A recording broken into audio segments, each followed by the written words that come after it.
Հայրենասեր Սյունեցին ուրիշ է։ Ցավոք սրտի մեկ այլ հայրենասեր Սյունեցի Արթուր Սարգսյանը շարունակում է զրկված մնալ ազգային ժողովի աշխատանքներին մասնակցելու, որովհետև Արթուր Սարգսյանը վարչապետի աթոռը զբաղեցնող անձի քաղաքական ուժի ուղիղ հրահանգով Ֆարխոյանի դատավորությամբ շարունակում է մնալ կալանքի տակ, այն Ֆարխոյանի, որ ամիսներ շարունակ քաղաքական իշխանության պատվերը կատարելով բազմաթիվ մեր հայրենակիցների պահում էր կալանքի տակ,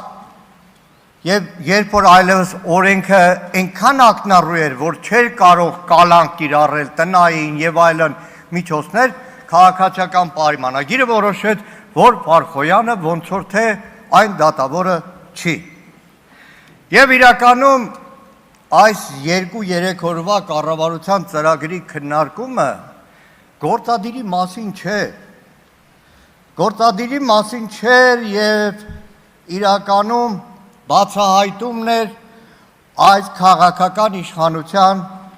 8 տարվա ռեպրեսիվ այն համակարգի, որը փաթեթավորվում է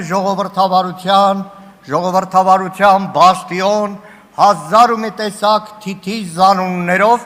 բայց խորքում ուղղակի դիկտատորական է։ Խորքում ուղղակի այս ամբիոնից Նիկոլ Փաշինյանի ելույթը պարզում է, որ բյուջեն մսխվում է, ուրիշ մսխումները դեռ մի կողմ եմ թողում,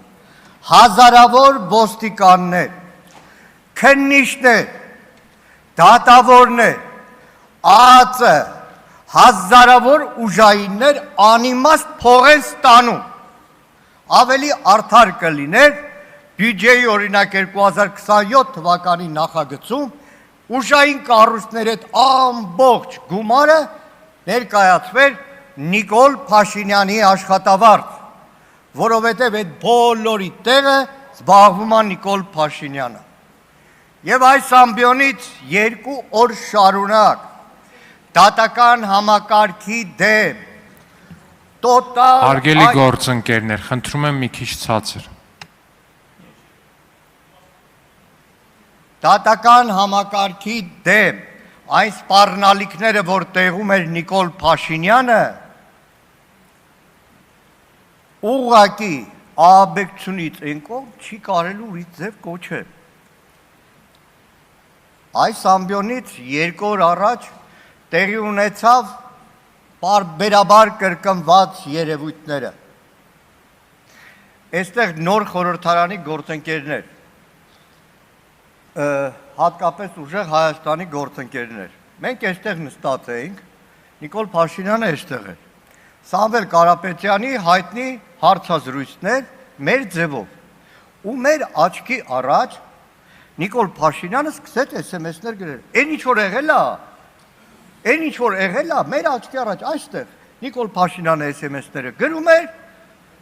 ու գնաց։ Ինչ օրենք, ինչ օրենսգիր, ինչ իրավական պետություն։ 2 օր առաջ Լևոն Քոչարյանի արդարացի դիտողությանը, արդարացի հարցին հետևեց Նիկոլ Փաշինյանի այս ամբիոնից հրահանգը ուժային ամբողջ համակարգին։ Հետևեց հրահանգը ամբողջ ուժային հավաքարկին, որ գլուխները պատով կտամ, եթե այս ամբիոնից հնչեցրածը դուք չիրականացնեք։ Ու արդեն հստակ էր, որ առավոտյան մենք հանդիպելու ենք այն ամբողջ այլանդակությանը, ինչի ականատեսը եղանք 3։ Չեմ ուզել նա ծալքերի մեջ անդրադառնալ։ Չեմ ուզել նա նույնիսկ անդրադառնալ նախագահ Քոչարյանի դեմ այս նոր փուլը արշավի, որովհետև հաղթած նախագահը, պատերազմում հաղթած նախագահը հաղթել է նաև անցնող 8 տարիներին։ Չի ընկրկել բանտարկությունից, չի վախեցել եկել է հայրենիք պատասխան տալու, ձերբակալվել է, կալանքի տակ է մնացել, ազատ արձակվել, իր ոտքով նորից բանտ է գնացել։ Այս փորձությունն էլ է անցնելու։ Իր ընտանիքը որևէ վարքյան չի փախել ռմբակոծվող Արցախից։ Մնացել է մինչև վերջ։ Լևոնն էլ անստել։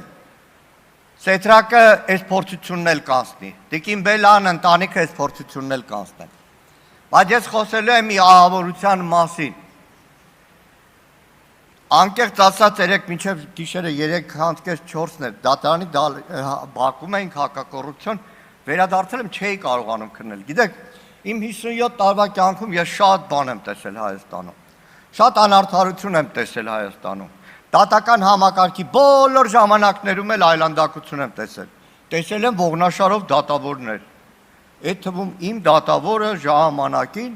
Ծարիկ Մինասյանին հարցրեք իր հարազատ քեռինա, որը հակառակ իշխանության բոլոր ճնշումներին դաշնակցության դեմ որևէ մեղադրանք դատավճռով չկայացրեց։ Բայց երեք դիմում եմ այստեղ ԿՊ պատգամավոր կանանց հատկապես։ Կանայք, որոնք ունեն մանկահասակ երեխեք, երջանիկ լինեն բոլորը։ Երեք Ռոբերտ Քոչարյանի դեմ արշավում ձերբակալվում է մի ամբողջ ընտանիք։ Հայր, մայր, երկու քույրեր։ Քույրերից մեկին, որը 3 անչափահաս երեխայով միայնակ մայր է,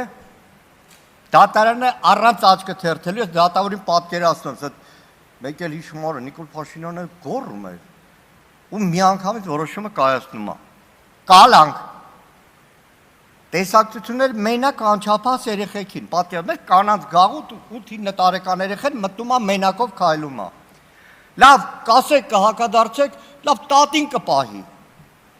Չէ, 74 տարեկան տատին էլ են կալանք տալիս։ 74 տարեկան տատի։ Իսկ աղջկան գիտեք ի՞նչ են կալանք տվել։ Իբր 98 թվականին 18 տարեկան աղջիկ երեխեն այդ օրվա նախագահ Ռոբերտ Քոչարյանին օժանդակել է ինչ-որ հանցագործություն կատարելու մեջ։ Բայց դատավորը